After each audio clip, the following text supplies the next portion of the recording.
আসসালামু আলাইকুম ওয়া রাহমাতুল্লাহি ওয়া বারাকাতুহু। ইয়া মুতাকাব্বিরু, হে গৌরবান্বিত। এই নাম সর্বদা জিকির করলে সম্মান ও উন্নতি লাভ হয়। স্ত্রীর সহিত প্রথম মিলনের রাত্রে 100 বার এই নাম পড়িয়া সঙ্গম করিলে ভাগ্যবান ও চরিত্রবান সন্তান লাভ হয়। তাহলে ইয়া মুতাকাব্বিরু এই দোয়া, এই জিকিরটি 100 বার পড়লে স্ত্রীর প্রথম মিলনে সঙ্গম করিলে ভাগ্যবান চরিত্রবান সন্তান লাভ হয়।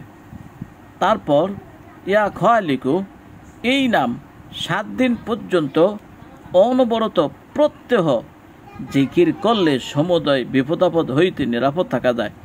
মধ্যরাত্রে অনেকবার জিকির করলে আল্লাহ তাআলা ফেরেশতাগণকে ইবাদত করার আদেশ করেন এবং কিয়ামত পর্যন্ত ফেরেশতাগণের ইবাদত আমলকারীর আমলনামায় লেখা হইতে থাকে। সুবহানাল্লাহ।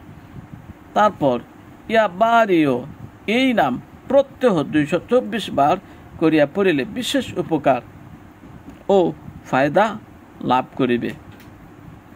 তাহলে ইয়া বারিও এই তাসবিহ পাঠ করলে আপনি ফায়দা লাভ করতে পারবেন। ইয়া মুসাউইরু যে স্ত্রীলোকের সন্তান হয় না কিংবা গর্ভ নষ্ট হয়, সে স্ত্রীলোক 6 দিন রোজা রাখিয়া প্রত্যেক ইফতারের সময় এই নাম 21 বার পড়িয়া পানির উপর ফুঁক দিয়া ওই পানি দ্বারা ইফতার করিবে এবং ইফতারির পর পুনরায় এই নাম 21 বার পড়িলে ইনশাআল্লাহ তাহার গর্ভ হবে এবং গর্ভ রক্ষা হবে।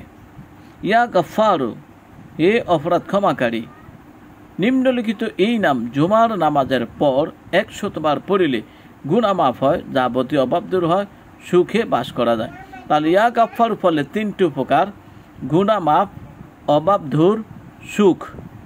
ইয়া কাহারু হে পরাক্রান্ত সর্বদা এই নাম জিকির করলে সংসারে মায়া মমতা দূর হয় এবং আল্লাহ ব্যতীত কারো খেয়াল মনের মধ্যে থাকে না, শত্রুর উপর প্রভাব বিস্তার হয়।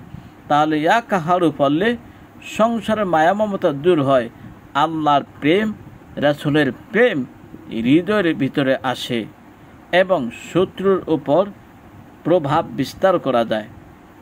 ইয়া ওয়াহাবু হে সৎকার্যে পুরস্কার দাতা জাস্ট নামাজের পর সেজদায় যাইয়া এই নাম 100 বার পড়লে ধন ও প্রতাপের অধিকারী হওয়া যায়। মধ্যরাত্রে নির্জন করে কিংবা মসজিদে খালি মাথায় বসিয়া হাত উঠাইয়া এই নাম 100 বার পড়িলে মনের বাসনা পূরণ হয়। ইয়া রাজ্জাকু ফজর নামাজের পূর্বে এই নাম ঘরের প্রত্যেক কোণে 10 বার করিয়া পড়িলে অভাব দূর হয়। ঘরের উত্তর পশ্চিম কোণ হইতে আরম্ভ করিতে হয়। তাহলে এই তাসবিহ বেশি বেশি করে পড়লে আল্লাহ রব্বুল আলামিন আপনার অভাব দূর করে দেবেন, কিসমতের দরজা খুলে দেবেন।